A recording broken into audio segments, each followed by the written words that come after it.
Hey, it's Jeannie Blaha, your angel cowgirl. Take a walk with yourangels.com and joyflames.com. I wanted to share another great question that came in, and I get this one actually quite frequently, and it is, what can I do about my quantum leaping when I feel so down or so depressed, or I'm really anxious, I have a lot of stress, and I feel like I can't get anywhere with my quantum leaps, or I'm quantum leaping like crazy and I kind of feel that juiciness and that place and that space in my central original self that has so much abundance and no lack, no resistance, nothing carrying around with me, no baggage, nothing. And I'm sitting there in my desire reality with it. I'm going, this is so fantastic. And then when I jump back to my current reality, what happened? Why don't I feel it here? What's going on that I can come up to here, this desire reality, and speed up my frequency and land in my essential original self? And all that juiciness and all that fantastic feeling, and then when I jump back to my current reality, it's not here, or it's here for a little while, it's not there for a week, etc. So what can I do about that?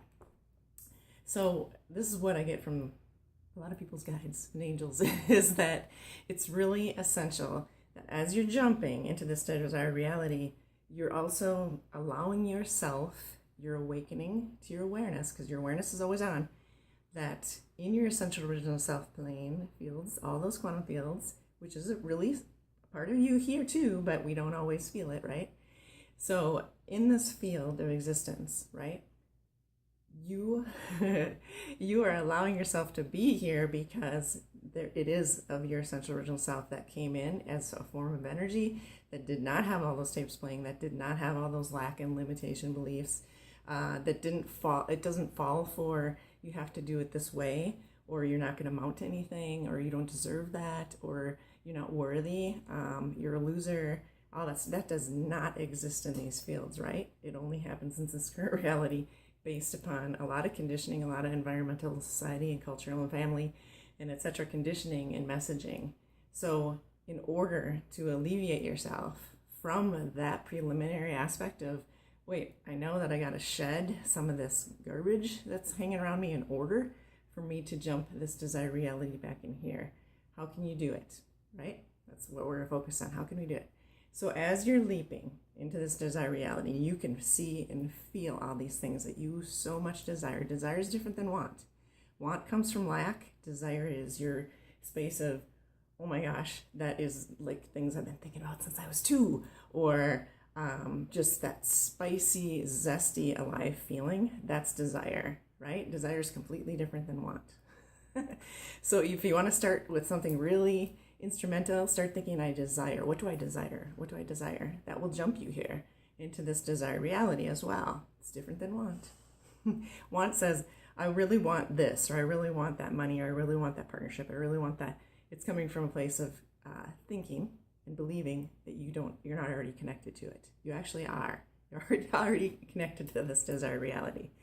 So in order to lift the anxiety, lift the depression, it can be really imperative that you start allowing yourself to shed that stuff off while you're in the quantum fields. Because anything that you're letting go of, that's you're saying, wow, that's not even me. I realize now that my depression was my great-grandmother's, or my anger is really my dad's, or all this stuff that I was my self-talk. I just remembered that I heard that when I was a kid at 3 in my home. So you're letting that stuff go, and because your central original self doesn't have any of that self-talk, doesn't have any of that language, it doesn't have anything that's disempowering, nothing that's disempowering, right?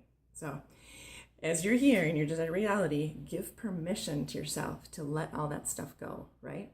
Because what's happening is anything that you take to the quantum fields, and I know this is a concept that people are like, how could you possibly think that or know that? It's what the guides and angels tell me, and guess what? Spirit never lies. Just doesn't lie. Has no purpose to, has no, in spirit, you know you have nothing to lose. People lie here because they're afraid they're going to lose something. So in spirit, you get to say, I'm going to allow that. I'm going to allow all that stuff to go away, because in the quantum fields, it all gets transmuted back as light and pumps up the planet, amps it up, speeds up the frequency of the planet. It only helps. So you're shedding the garbage and say, I'm not carrying around that stuff for another generation or 2 more generations. I'm going to drop it off and allow it to transmute back as light. Not only are you going to affect your families going back into generations, but forward too, and then your community, your earth, the planet, and everything. So it's all good. Every piece of it is good. So take that, and so jump, regulate, come back to the current reality. Feel the sense of, okay, I feel like maybe it's just a quark. It's just an iota of something that you let go of. And you're like, oh my God, my shoulders feel a little bit lighter. My back doesn't feel like it's carrying around other people's anger anymore. And then you jump and you keep doing this loop-de-loop, right? Jump onto the desired reality, drop off more garbage, let it transmute back as light, come back to the current reality, check in with yourself. What doesn't feel good? That's got to go in order for you to keep bringing more of this desired reality back into the current reality. Now, is there a time frame in here? Absolutely not. There is no time. That's a whole nother story. But we are in timelessness. So as far as how far you get and how fast you go there, doesn't matter. And you will find that the more you're doing this leaping, the faster and speedier you're letting go of the stuff that you know. You are so awake to that awareness somewhere inside of yourself. You know what has to go. And if you don't know, and you're jumping to this desired reality, you're saying, I have no idea what really needs to go in order for me to live this, just make the proclamation, make the intention, make that declaration. I'm going to let go of anything. I don't even have to know what it is in order to drop it off and live this here. Okay? Much leaves and trees it's August, you know. Much peace and love from Jeannie of Take a Walk with Your Angels, your angel cowgirl in Colorado, and joyflames.com. All right? Take care. Peace.